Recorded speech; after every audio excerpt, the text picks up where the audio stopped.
The year was 1847, and the dust in Cedar Ridge didn't just settle on the streets, it settled on secrets. It coded lies until they looked like the truth. And on that September morning, a storm was blowing in, wearing a fine silk dress and a look that could curdle milk. When the stagecoach rattled to a stop, the whole town seemed to hold its breath. They were used to weary travelers and dusty salesmen. They were not used to her. She stepped down like she owned the ground beneath her boots, an apparition in emerald green, her face framed by dark hair pinned up so tight it must have hurt. She was a ghost. They just didn't know it yet. Whispers started like a dry rustle of leaves. Who was she? Where did she come from? Her clothes screamed of money, the kind of money Cedar Ridge hadn't seen in a generation. Her eyes, though, they screamed of something else entirely. They scanned the familiar dilapidated buildings, the general store, the saloon, the tall white spire of the church, and there wasn't a hint of nostalgia in them, only calculation. This was Emily May Watson. 13 years ago, they'd run her out of town on a rail of shame, a skinny, terrified girl of 13 with a secret growing in her belly. Now, she was back, and she wasn't a girl anymore. She pulled a folded letter from her bag. The ink was sharp, official. Property deed registered in the name of Thomas Watson, passed to sole heir Emily May Watson upon confirmation of identity. 13 years. 13 years of hell and high water, of scraping and fighting for every scrap of dignity. 13 years of turning herself from a victim into a weapon. She was here to collect. But the property, the land, that was just the beginning. That was just the excuse. Her real business was with the souls of the people who watched her burn. Her boots clicked on the boardwalk, a sound like a hammer cocking back. The countdown had begun. She walked straight into the hotel, the only one in town, and the air went thick. The clerk, a young man with a face as smooth as a peeled potato, looked up and his voice cracked right down the middle. He'd never seen a woman like this up close. "Can I help you, ma'am?" "I'd like your best room," she said, her voice smooth as polished stone. "I'll be staying for a spell." He fumbled with the heavy leather register, his hands shaking. "Yes, ma'am, of course. And your name?" A slow smile spread across her face, but it didn't touch her eyes. It was a predator's smile. "Watson," she said. "Emily May Watson, but I reckon some of the older folks might remember me by another name." The clerk's blood ran cold. His face went from pink to the color of old parchment. He'd grown up on the story. The Watson girl. The shame of Cedar Ridge. The girl who'd sullied herself and been cast out by her own father on Main Street for the whole town to see. He thought it was just a story, a cautionary tale told by old folks. But the ghost from the story was standing right in front of him. I'll get that key for you right away, Miss Watson," he stammered, his hand trembling so badly he could barely get the key off the hook. She took it from his sweaty palm, her touch cool and firm. "Much obliged," she said. "And son, you might as well spread the word. Save everyone the trouble of whispering." She walked up the creaking stairs, each step an echo from the past. The room was small, but it had a window overlooking Main Street. She could watch the town that had discarded her like trash. She set her bag down and looked out at the people below, already gathering in small clumps, pointing, whispering. They were scared. Good. 13 years ago, she was the one who was scared. Now she had enough money to buy this whole sorry town and bulldoze it into the dirt.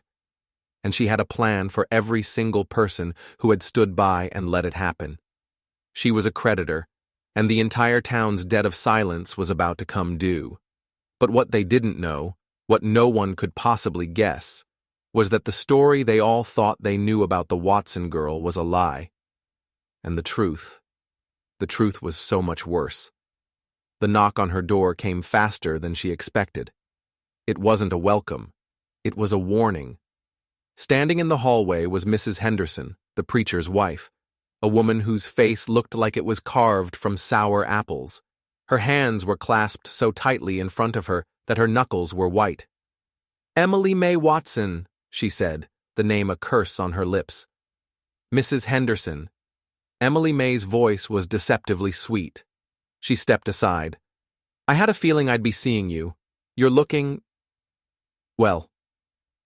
The older woman's eyes did a quick, vicious inventory of Emily May's expensive dress, her polished boots, the glint of a gold watch chain at her waist. "I heard you were back. The whole town is talking."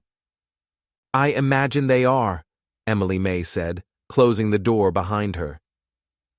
The click of the latch sounded final. "Just like they were talking 13 years ago, when you and your husband stood on the church steps and didn't lift a finger while my father threw me into the street." Mrs. Henderson flinched as if struck. "That was different. You were a child, yes, but what you had done..." "What I had done?" Emily May's voice dropped, losing its sweetness and gaining a core of solid steel. "I was 13, Mrs. Henderson, 13, and the grown man who put his hands on me, the man who took everything from me. He's still here, isn't he? Still walking these streets like he owns them." A dark red flush crept up the preacher's wife's neck. "We don't speak of such things. That's not what happened." "Oh, it's exactly what happened," Emily May shot back, her calm finally breaking. "You don't speak of how Benjamin Crawford, a pillar of your husband's church, cornered a little girl in his storeroom. You don't speak of how he threatened to ruin my family, to see my father's farm burn to the ground if I ever told a soul. No. It was easier to just call me a whore and throw me away." The air in the room crackled. Mrs. Henderson shifted, her hands twisting the fabric of her drab dress. "What do you want, Emily May?" she finally asked, her voice barely a whisper. "Justice," Emily May said, turning to face her fully. "The real kind, not the watered-down version your husband preaches about on Sundays while protecting the wolves in his flock." Mrs. Henderson's eyes widened in genuine shock, but not for the reason Emily May expected. "Justice?" she said, a strange pity in her voice. "Child, you've come all this way for justice against Benjamin Crawford?" She let out a short, bitter laugh. "You poor foolish girl. It isn't Crawford you should be afraid of." Emily May froze. That wasn't the reaction she'd prepared for. Pity? A warning? "What are you talking about?" Mrs. Henderson took a step closer, her sour expression replaced by one of deep, chilling fear. "You think this town cast you out to protect a simple businessman? Benjamin Crawford was a peacock, a strutting fool.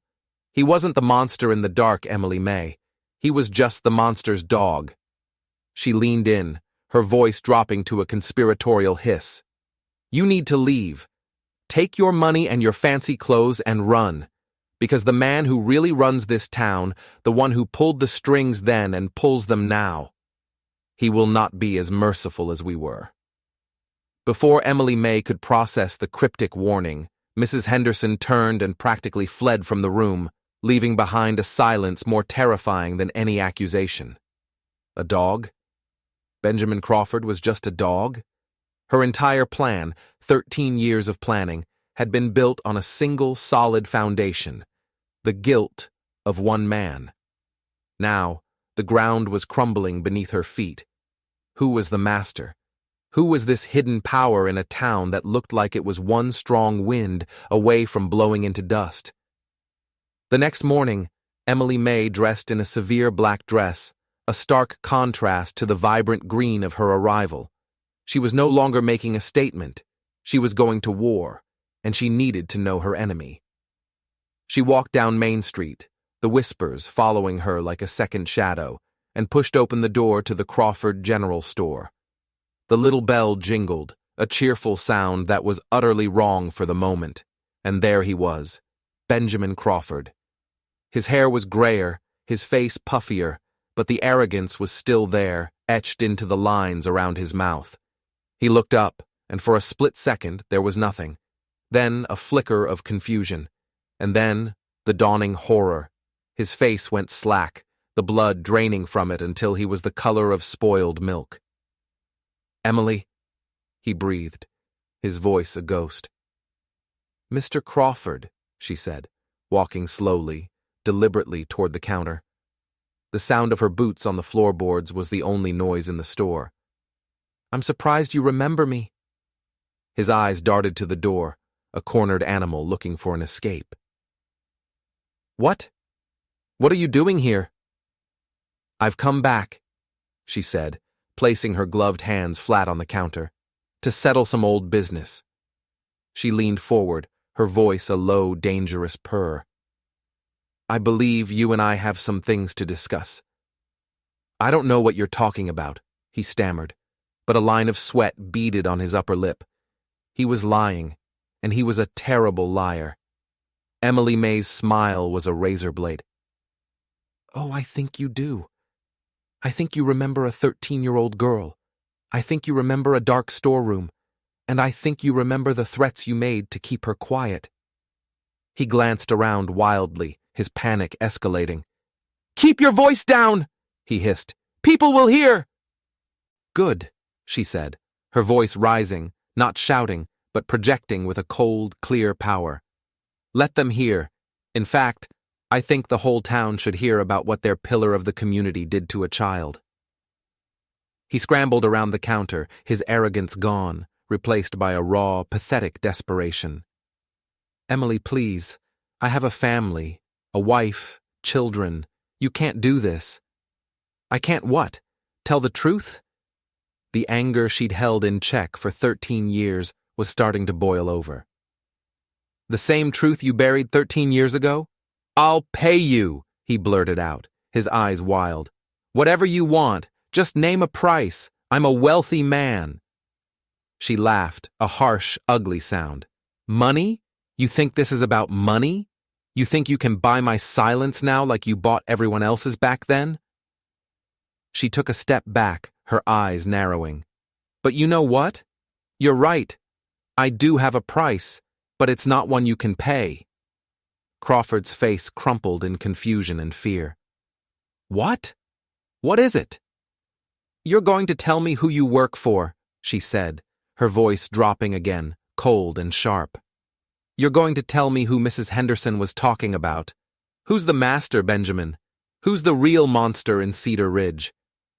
Crawford stared at her, his mouth opening and closing like a fish on a hook.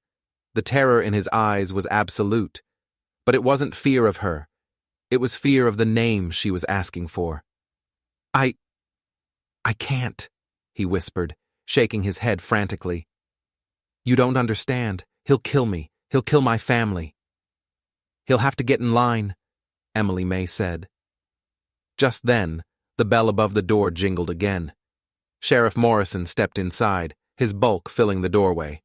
He was older, grayer, but his eyes were the same, small, mean, and missing nothing.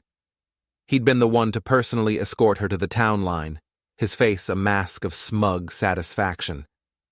"Morning, Ben," the sheriff said. Then he saw Emily May. His face went through the now familiar stages, confusion, recognition, and then a deep, predatory stillness. The fear that touched everyone else was absent in him. In its place was something harder, annoyance. "Emily May Watson," he said, his voice flat. It wasn't a question. "Sheriff Morrison," she replied, turning to face him, a new piece of the puzzle clicking into place. "Still keeping the peace, I see." The sheriff's hand drifted down, resting casually on the butt of his pistol. He looked from Emily May's defiant face to Crawford, who was now trembling behind his counter like a leaf in a storm. "Seems you're disturbing it," the sheriff said. "Maybe you and I should have a talk. Outside." "I don't think so," Emily May said, her gaze flicking between the two men. The terrified shopkeeper and the cold-eyed lawman. A dog and... a handler? "I think we should talk right here, about what really happened 13 years ago." Morrison's face hardened. "That's old business, done and buried." "Is it?" Emily May challenged. "Because Benjamin here seems to remember it just fine." And he was just about to tell me something very interesting. Weren't you, Benjamin? Crawford looked at the sheriff and seemed to shrink in on himself, a wave of pure terror washing over him. He shook his head, a silent, desperate plea. The sheriff took a slow step forward, his boots heavy on the floorboards. "You need to listen to me very carefully," he said to Emily May, his voice low and menacing. "You come in here, flashing your money, stirring up trouble you don't understand. You think you're in charge? You're not. You're a loose thread in a garment that's held together just fine for 13 years. And I'm the man who snips loose threads." He wasn't threatening her with the law. He was threatening her with something far more final. "Your father," the sheriff continued, a cruel smile playing on his lips, "he was a loose thread, too, always asking questions, sticking his nose where it didn't belong." He paused, letting the words hang in the air. "Everyone thinks he died of a broken heart after you left. Shame, they called it." He leaned closer. "Thomas Watson didn't die of shame, Emily May. He died because he found out who the master was, and he was about to talk." The world tilted on its axis. Her father, murdered. The story she'd carried for 13 years, of a weak man who'd chosen reputation over his own daughter, shattered into a million pieces. He hadn't abandoned her. He'd been silenced. She wasn't just back for justice, she was back for vengeance. And she had just found out she'd been aiming at the wrong target all along. The dog was cowering behind the counter. The handler was standing right in front of her. But who was the master they were both so terrified of? The air in the general store was thick enough to choke on. Sheriff Morrison's words echoed in Emily May's head. He died because he found out who the master was. Her father hadn't abandoned her. He'd been murdered. The entire foundation of her anger, the personal betrayal that had fueled her for 13 years, was a lie. He had been her ally, and they had taken him from her. A new, cold fury settled in her heart. This was no longer about her shame. It was about his honor. She looked from Crawford's pathetic, trembling form to Morrison's smug, brutal face. The sheriff was a piece of the puzzle, a significant one, but Mrs. Henderson's warning still rang in her ears. He was a handler, maybe, but not the ultimate power. There was someone else, someone whose name was so terrifying it couldn't be spoken aloud in a sunlit shop. "I'll be at the hotel," she said, her voice dangerously calm. She turned her back on both of them, a calculated risk, and walked toward the door. "I suggest you think very carefully about your next move, Sheriff, because I've already sent letters to the territorial governor and the federal marshal's office in Denver. They're very interested in how justice is administered in a town where fathers who ask too many questions just die." She didn't wait for a reply. She walked out into the sunlight, her mind racing. The deed to her father's land was no longer just an inheritance. It was the scene of a crime. She had to get there. She bypassed the main road, cutting through alleys and back lots, her senses on high alert. The town no longer felt sleepy and run down. It felt like a maze filled with hidden predators. She made her way to the cemetery on the hill, the wind whipping at her black dress. It took her a while to find the grave. A simple wooden cross, weathered and gray, with the name Thomas Watson carved into it. The carving was deep, crude, as if done with more anger than skill. "Hello, Daddy," she whispered, her throat tight. "I'm back, and I know." She knelt, running her fingers over the rough wood of the cross. She thought about what the sheriff had said. He was a loose thread. Her father, a simple farmer, had stumbled onto something so terrible that it had cost him his life. He hadn't thrown her away in shame. He had probably been trying to figure out how to fight back. Her fingers traced the letters of his name, and then she felt it. A slight give, a looseness in the horizontal beam of the cross. Her heart hammered in her chest. With trembling fingers she worked at it, twisting and pulling. It wasn't nailed in place like the rest. It was fitted into a slot. With a final wrench, it came free. Inside the hollowed-out post was a small, oilskin-wrapped package. Her hands shook as she unwrapped it. It wasn't a letter. It wasn't a confession. It was a single, ornate, strangely shaped brass key, and tucked alongside it was a small, folded piece of paper. On it, in her father's familiar, cramped handwriting, were just 5 words. The truth is under the floorboards. She stared at the key, then at the words. The floorboards of their old farmhouse, the farmhouse that now sat on the land she had come to claim, the land that held the secret of her father's murder. As she stood up, brushing the dirt from her dress, a figure emerged from behind a large, weeping angel statue nearby. It was Mary Sullivan, her oldest friend from childhood. Mary looked worn down, aged by a hard life, but her eyes were wide with a mixture of excitement and fear. "Emily May!" she cried, rushing forward. "Is it really you? I heard you were back, but I didn't dare believe it." Emily May quickly concealed the key and paper in her reticule, forcing a smile. "Hello, Mary." They embraced, a brief, fierce hug that spoke of years of lost time. Mary pulled back, her eyes scanning Emily May's face. "People are saying all sorts of things. That you're here for revenge against Crawford. That you're going to tear this town apart." "What do you think, Mary?" Emily May asked, watching her friend's face carefully. "I think—" Mary started, her eyes darting around the cemetery as if they were being watched. "I think you should be careful. You're stirring a hornet's nest. Crawford is one thing, but there are other people. People with real power." She leaned in closer, her voice dropping. "My husband, he hears things. He says Sheriff Morrison isn't the real law in this town. He just works for him." "Works for who, Mary?" Emily May pressed, her heart pounding. This was it. Someone was finally going to say the name. Mary's face went pale. She shook her head. "I can't. It's not safe. Just be careful with the sheriff. And with the preacher. Reverend Henderson. They're thicker than thieves. The preacher. The man whose wife had given her the first warning. The man who preached forgiveness while his town rotted from the inside out."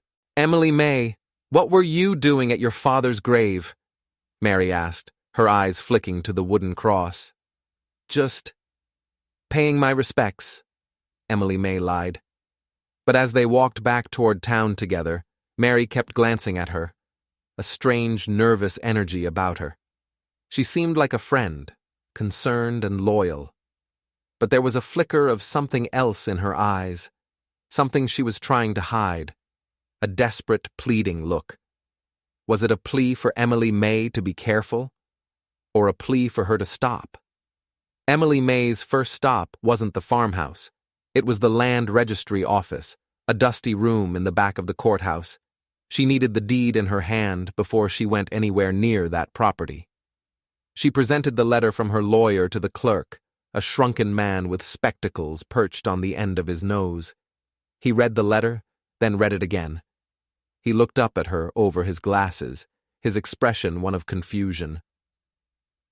"There must be some mistake, ma'am," he said, his voice thin and reedy. "A mistake?" Emily May said, her patience wearing thin. "The letter is perfectly clear. The land belongs to me." "Well, yes, according to this," the clerk said, tapping the letter. "But according to my ledger, that's impossible." "And why is that?" The clerk swallowed hard, as if the words themselves were dangerous. "Because that parcel of land, the old Watson farm, it was sold over a decade ago." Emily May felt a chill go through her. Sold? By whom? My father was dead. "The deed was transferred to the new owner 13 years ago," the clerk said, refusing to meet her eyes, "to settle outstanding debts against the Watson estate. The sale was signed and authorized by the town sheriff." He paused, then delivered the final, devastating blow. "The land, and the house on it, now belongs to Mr. Benjamin Crawford. Crawford. The dog owned the kennel. He owned the land where the proof of his master's crimes was buried. Her key was useless. The truth was locked away on property that belonged to the very man she'd come to destroy. But it was worse than that. If the sheriff handled the sale, it meant they knew. They knew what was there. They hadn't just murdered her father. They had bought his grave to stand guard over his secrets. The walls were closing in. Every path she took led to a dead end, controlled by the same shadowy figures. She was out of options, a queen on a chessboard with no safe squares left to move to. That evening, as she sat in her room, staring at the useless brass key, there was another knock on the door. Not the timid knock of a maid, or the heavy knock of the law. This was light, hesitant. She opened it to find a young woman, barely 18, with dark hair and wide, terrified blue eyes. Crawford's eyes. It was his daughter, Margaret. "Miss Watson?" the girl whispered, clutching a shawl around her shoulders. Can I speak with you?" Emily May stepped back, letting her in. The girl looked around the room, her gaze frantic. She looked like a trapped deer. "I know why you're here," she said, her voice trembling. "I've heard the stories my whole life." "Then you know your father is not a good man," Emily May said, her voice flat. "No," Margaret whispered, shaking her head. Tears welled in her eyes. "You don't understand. He's not. He's a coward, not a monster. The monster is someone else." She took a ragged breath. "I'm not here to defend him. I'm here to beg you. Please, you have to leave Cedar Ridge, tonight." "Why?" Emily May asked, her curiosity piqued by the girl's genuine terror. "Because he knows you're here. He knows you're asking questions." Margaret sobbed, the words tumbling out. "He told my father that if you don't leave, he'll finish the job. He said he'll burn the farm to the ground with my father inside it. He said one Watson was easy to get rid of, and a second would be even easier." The threat was clear. The farm, the proof. The monster was getting nervous. "Who?" Emily May demanded, grabbing the girl's arm. "Who is threatening your father? Say his name!" Margaret looked at her, her face a mask of pure horror. "I can't," she cried, pulling away. "But he told me to give you this. My father, he said you'd know what it means." From the folds of her shawl, Margaret pulled out a small, worn object and pressed it into Emily May's hand. It was a silver locket, tarnished with age. Emily May's breath caught in her throat. It was her mother's. She'd been buried with it. She fumbled with the clasp and opened it. Inside, on one side, was the familiar tiny portrait of her mother. On the other side, where a portrait of her father should have been, was a miniature hand-painted image. It was a single, perfect white rose, the symbol of the church. And beneath it, scratched into the silver, was one word: confessional. It all clicked into place with the force of a physical blow. The warnings, the fear, the power. The man who heard every secret, every sin, every weakness whispered in the dark. The man who could blackmail a sheriff, control a businessman, and order a murder with no one being the wiser. The man who held the entire town in the palm of his hand. The monster of Cedar Ridge wasn't the lawman or the sinner. It was the preacher, Reverend Henderson. The weight of the silver locket in her palm felt immense. Her mother's locket. How had Crawford gotten it? Had they desecrated her mother's grave as well as her father's? The white rose, the word confessional. It was a message from a desperate man. Crawford was a prisoner, and he was trying to show her the location of his cage. The secrets weren't just under the floorboards of her old home. They were kept in the one place no one would ever dare to look. The house of God. Reverend Henderson. The pious, soft-spoken man of faith who had stood by and watched her cast out. He wasn't just complicit. He was the architect. He had orchestrated everything. Her ruin, her father's murder. He had used Crawford as a weapon and then held the sin over his head for 13 years, a perfect leash. Sheriff Morrison was his enforcer, keeping the town in line with a gun and a badge, all while taking his orders from the pulpit. Her entire strategy was wrong. She couldn't fight this with lawyers and federal marshals. This was a rot that had to be cut out from the inside. She had the key to the farmhouse, but the farmhouse was a trap. She had the locket, a clue pointing her to the church. But what proof did she have? A locket with a scratch on it? It was her word against the most respected man in town. No. She needed more. She needed the truth that was under the floorboards. She had to get into that house.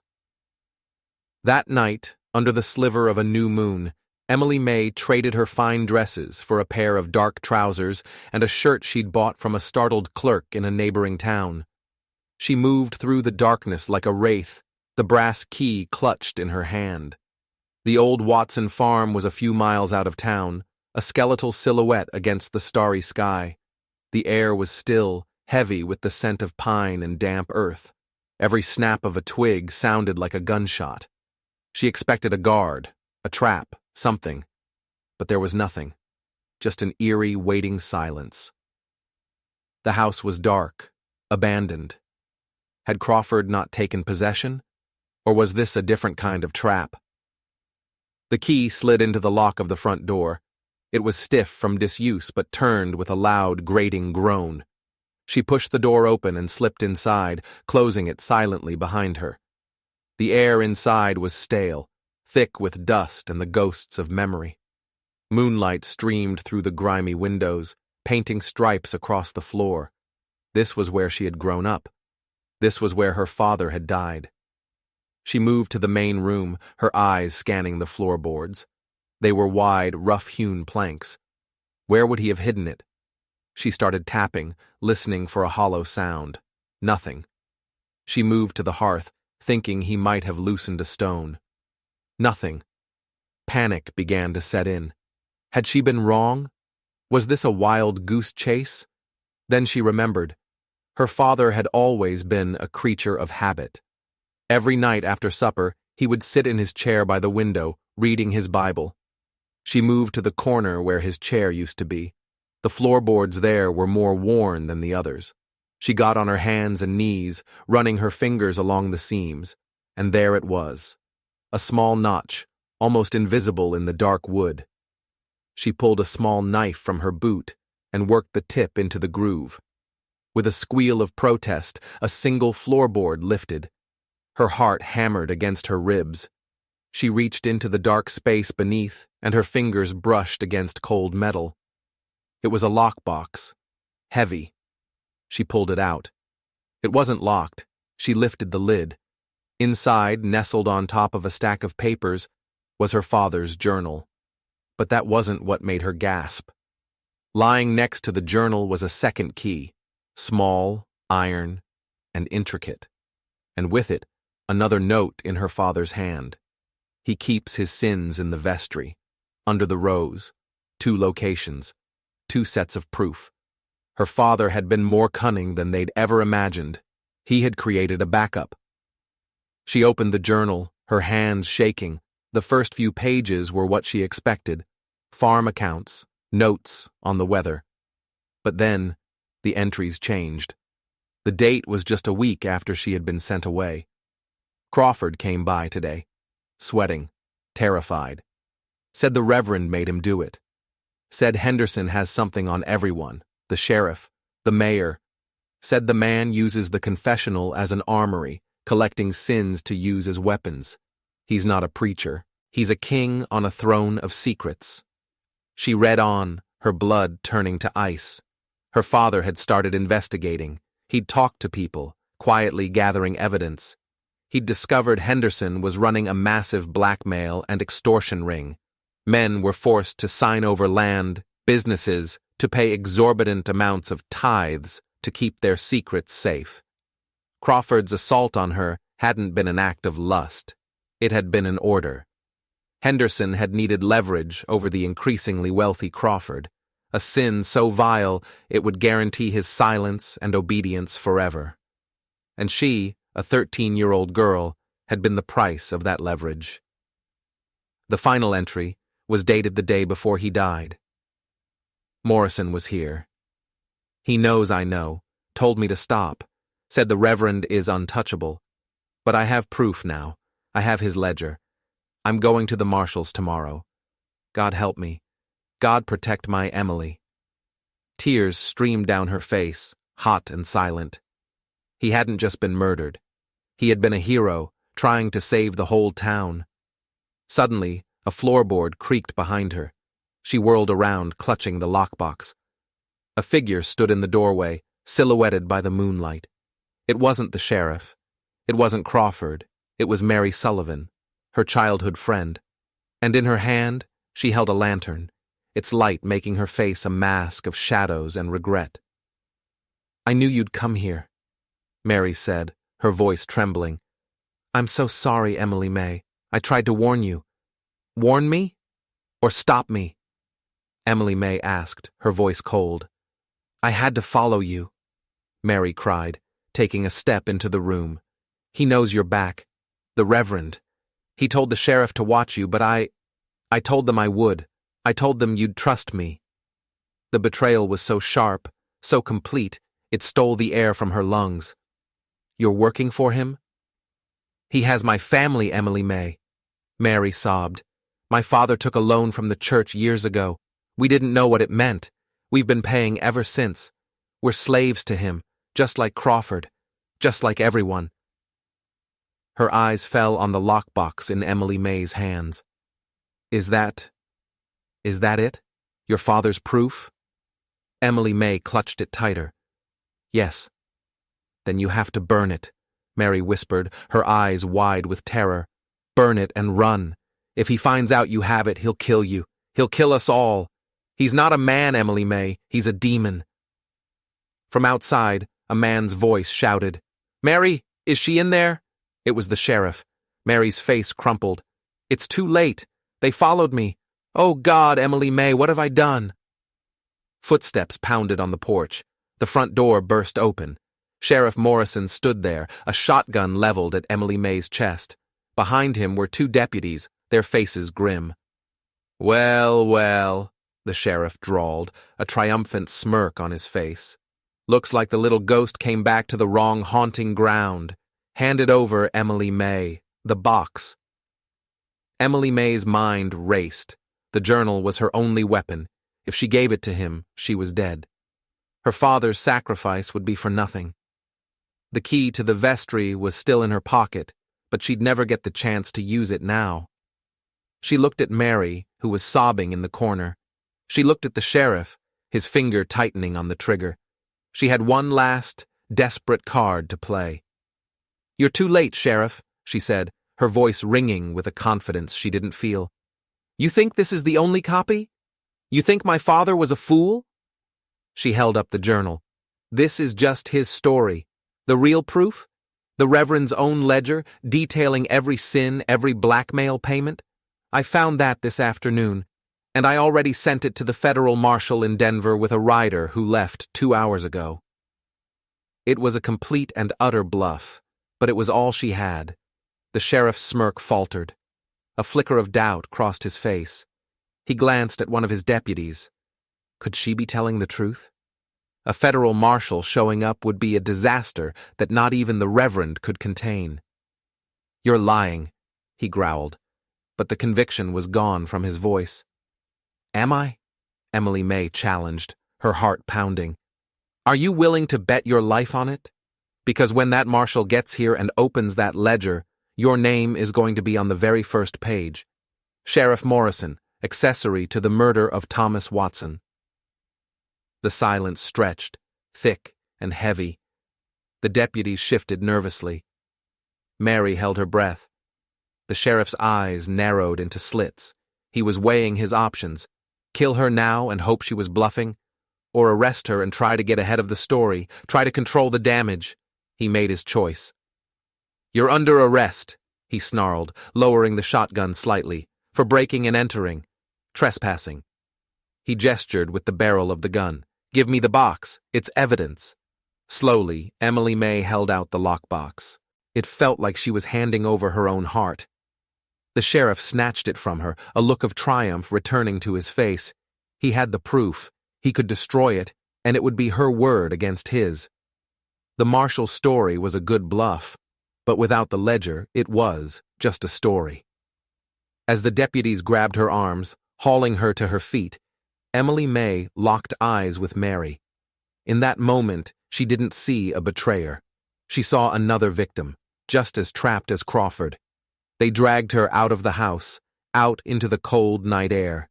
It was over. She had failed. The monster had won. But as they shoved her toward the wagon, she saw a flicker of movement at the edge of the woods. A small figure, stepping out from behind a tree. It was Margaret Crawford, and she wasn't alone. Behind her, his face pale and haggard in the moonlight, was her father, Benjamin Crawford. And in his hands, he held a rifle. "Let her go, Morrison," Crawford said, his voice shaking, but loud and clear. The sheriff spun around, his face a mask of fury and disbelief. "Crawford, what in God's name do you think you're doing? Get back in your cage." "My cage is open," Crawford said. "My daughter. She told me what you threatened. To burn me in this house, the same way you threatened Emily May." He looked at Emily May, his eyes filled with a deep, agonizing guilt. "I was a coward for 13 years. I let you all suffer because I was afraid, but I will not let you murder this woman to protect that devil in the pulpit." "You're a dead man, Crawford," the sheriff roared, raising his shotgun. But before he could fire, another voice cut through the night. A voice of pure, cold authority. "Drop your weapon, Sheriff." Everyone froze. Standing at the other end of the lane, flanked by 2 armed men holding federal badges, was a tall, grim-faced man in a dusty coat. The rider she had bluffed about. Except he was real. Emily May stared, her mind reeling. How? The lead marshal walked forward, his eyes locked on Morrison. "Sheriff Morrison, I have a warrant for your arrest, and for the arrest of Reverend Michael Henderson, on charges of conspiracy, extortion, and the murder of Thomas Watson." Morrison's face went slack with shock. He looked from the marshals to Emily May, his mind unable to process what was happening. "How?" he stammered. "The letter. It couldn't have gotten there that fast." "It didn't have to," the marshal said. He looked at Mary Sullivan, who was staring at him with wide, tear-filled eyes. "Your husband, Mrs. Sullivan, he found his courage. He rode out 2 days ago, the moment he heard Miss Watson was back in town. He came to us. He told us everything." Mary let out a choked sob, a sound of both grief and overwhelming relief. Her husband, the quiet man in the background, had been the real hero all along. Her own betrayal of Emily May had been a desperate, terrified act, while her husband was already riding for help. The sheriff, realizing the game was up, threw his shotgun down in disgust. The deputies, seeing the federal badges, quickly released Emily May and raised their hands. The head marshal took the lockbox from Morrison's numb fingers. He handed it to Emily May. "I believe this is yours, Miss Watson. And this." He reached into his coat and pulled out a thick, leather-bound book, the Reverend's ledger. Mr. Sullivan was very thorough. It was done. The truth was out. The monster was about to be caged. Benjamin Crawford lowered his rifle, his shoulders slumping in relief. He looked at Emily May, the years of guilt and fear etched on his face. "I'm sorry," he whispered, "for everything." "You'll have your chance to make a full confession," the marshal said gruffly, though not unkindly. "It will be taken into consideration." As the marshals secured Morrison and his deputies, Emily May walked over to Crawford and his daughter. She looked at Margaret, this brave young woman who had been willing to risk everything for what was right. "Thank you. Emily May said. Margaret just nodded, her eyes full of tears for the father she was about to lose to the law, but also a flicker of pride for the man he had finally become. Emily May then turned and walked over to Mary, who was still weeping. She placed a hand on her friend's shoulder. "He was a good man, Mary. Your husband." "He was," Mary sobbed. "He was just so scared." "We all were," Emily May said. And for the first time in 13 years, she felt the iron band around her heart begin to loosen. The arrest of Reverend Henderson was a quiet affair. The marshals took him from the parsonage in the dead of night. There was no struggle. When faced with his own ledger, the king on the throne of secrets simply abdicated. His reign was over. The next day, Cedar Ridge awoke to a new world. The news spread like wildfire. The story was even wilder, more terrible, than the gossip they had whispered for years. The town was sick, and they finally knew the name of the disease. Emily May stood in her hotel room, packing her bags. Her work was done. Justice for her father was in motion. The truth was free. She looked at the key to the vestry, the one she never had to use. Her father had planned well. Before she left, Benjamin Crawford, awaiting transport to Denver, asked to see her one last time. They met in the sheriff's office with a marshal standing guard. Crawford looked like an old man, the weight of his sins finally crushing him. "There's one more thing," he said, his voice raspy. "I can't undo what I did. I know that, but for years. I tried to do one small thing right." He slid a worn leather wallet across the table. "After you left. After I heard you had the baby. I couldn't live with myself. I hired a man, a Pinkerton detective, to find you. Not to harm you, but to watch over you. To make sure you were safe." Emily May stared at him, confused. "He found the orphanage where you left her," Crawford continued, his voice thick with emotion. "Your daughter. For 13 years, I've been sending money, anonymously. A lot of money. To make sure she had the best of everything. The best clothes, the best tutors. I couldn't be a father to her, but I could. I could be a guardian angel, a guilty one." He pushed a piece of paper toward her. On it was an address. A prestigious finishing school for young ladies in Philadelphia, and a name. Rose Williams. "She thinks she's an orphan whose tuition is paid by a mysterious benefactor," Crawford said, a single tear tracing a path through the grime on his cheek. "She's brilliant and happy. She doesn't know anything about Cedar Ridge, about me, about any of this. She's free." Emily May sank into the chair, the air leaving her lungs. Her daughter, the child she'd given up, the source of so much pain and grief. She was alive, she was thriving, protected by the very man who had brought her into the world in such a brutal way. It wasn't forgiveness, it wasn't redemption, it was a monstrous, complicated, and utterly human act of penance. "Why?" she whispered. "Because every time I looked at my own daughter," he said, his voice breaking, "I saw yours." The stagecoach was waiting. The whole town, it seemed, had come to see her off. But they weren't whispering now. They were watching with a new respect, with shame, with a dawning understanding of their own complicity. Margaret Crawford was there, and Mary Sullivan, and even Mrs. Henderson, her sour face softened by a grief that looked real. They were all survivors of the Reverend's reign, in their own way. As Emily May stepped into the coach, she looked back at the town that had forged her, broken her, and finally set her free. It was still a dusty, run-down place, but the dust was just dust now, not a shroud for secrets. The healing could begin. The coach lurched forward, pulling away from Cedar Ridge. Emily May didn't look back. She looked ahead, down the long road that stretched out before her. In her hand, she clutched a piece of paper with an address in Philadelphia. She had come home to claim an inheritance of land and money. She was leaving with something infinitely more valuable. She had lost a daughter in Cedar Ridge. And now, she was going to find her. The ghost had finally been laid to rest, and a mother was about to be born. If you enjoyed this story, don't forget to hit that subscribe button and ring the bell for more tales of justice, revenge, and the secrets that refuse to stay buried. Let us know in the comments what you think. Was Crawford's final act a form of redemption, or just another selfish attempt to ease his own conscience? We want to hear from you. Thanks for watching.